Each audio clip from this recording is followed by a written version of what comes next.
Eto na naman tayo, mga pangmabilisang luto.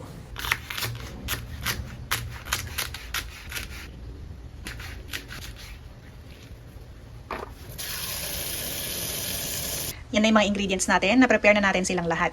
Let's start cooking. Lagay na natin yung giniling ng walang mantika. Palabasin na lang natin yung mantika ng mga taba-taba ng baboy.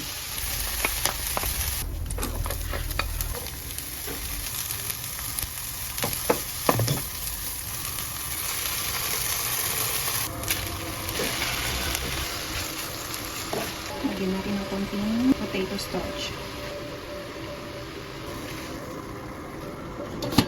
Lagyan natin ng konting paminta. Sarap-sarap nyo in fairness. So ayan na siya. Na-survive natin siyang walang mantika na inilalagay.